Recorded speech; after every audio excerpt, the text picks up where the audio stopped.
શ્રાવણ મહિનાના ફરાળમાં ખાઈ શકાય તેવી એક આઈટમ આજે બનાવીશું, સિંગ અને ટોપરાનો પાક. આ સિંગ અને ટોપરા પાક અથવા તો સિંગ ટોપરાની સુખડી ખાવામાં એટલી બધી સોફ્ટ બને છે કે દાંત વગરના લોકો પણ તેને ખાઈ શકે છે. તો ચાલો આજે આપણે બનાવીએ સિંગ ટોપરા પાક. એના માટે અહીંયા મેં બજારમાં જે તૈયાર મોળી શેકેલી સિંગ આવે છે તે લીધી છે અને આ 250 ગ્રામ સિંગ લીધી છે. શેકેલી તૈયાર સિંગની જગ્યાએ તમે ઘરે શિંગદાણાને શેકીને પણ બનાવી શકો છો. ઘરે શિંગદાણા શેકતી વખતે એકદમ ધીમા આંચ ઉપર જરા પણ બળે નહીં એ રીતે શેકવાના છે. જો જરા પણ બળી જશે તો તેનો ટેસ્ટ નહીં સારો આવે. એટલે અહીંયા મેં તૈયાર મોળી સિંગ આવે છે તે જ લીધી છે.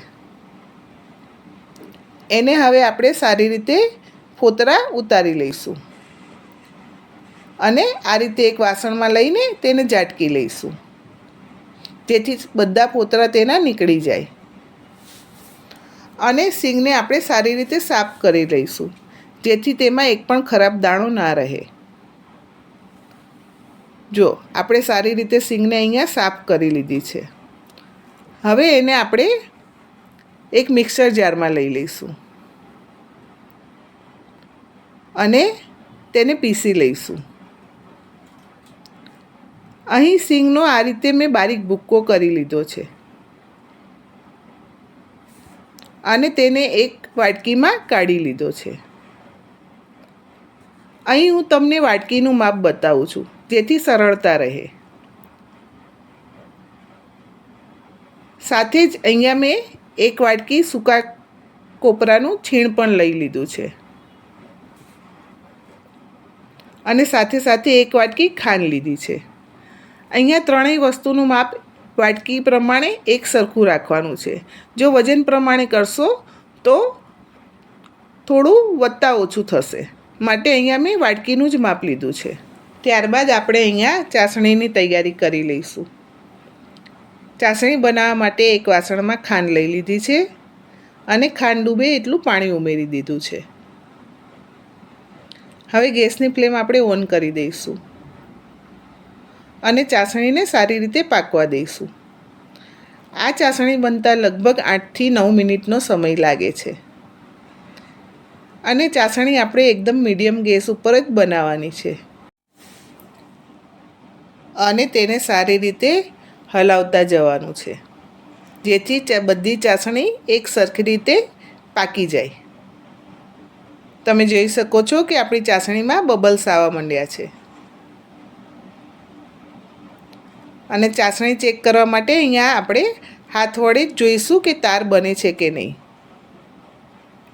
આ ચાસણીને લગભગ 7 થી 8 મિનિટ થઈ ગઈ છે. હવે આપણે જોઈશું કે એમાં તાર બને છે કે નહીં. તો જુઓ, તેમાં આ રીતે એક આખો તાર બને છે, જે વચ્ચેથી તૂટતો નથી. એટલે આપણી એક તારની ચાસણી બનીને તૈયાર છે. જો તાર વચ્ચેથી તૂટી જાય તો હજી ચાસણી આવવાની વાર છે. તે અડધા તારની ચાસણી બની છે. એટલે આ રીતે આખો તાર થાય અને વચ્ચેથી તૂટે નહીં તો આપણી એક તારની ચાસણી બનીને તૈયાર છે. હવે આપણે ચાસણીમાં 1 ચમચી ઘી ઉમેરીશું, જેથી આપણી સુખડી એકદમ સોફ્ટ બને. ત્યારબાદ તેમાં શિંગદાણાનો ભૂકો અને કોપરાનું છીણ ઉમેરી દઈશું. હવે આ સ્ટેજ ઉપર ગેસની ફ્લેમ એકદમ ધીમી રાખવાની છે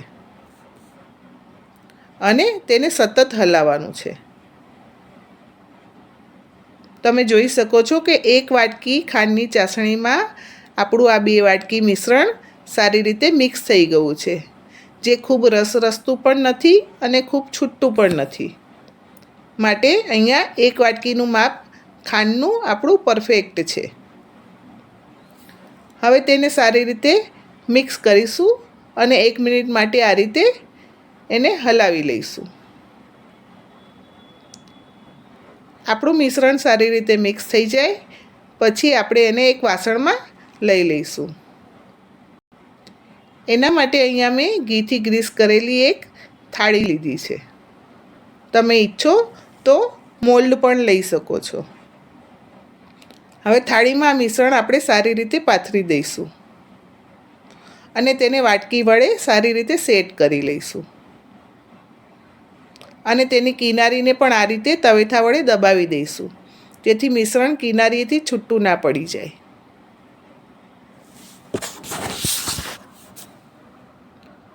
અને આ મિશ્રણ થોડું ગરમ હોય ત્યારે જ તેમાં સારી રીતે કાપા પાડી લઈશું.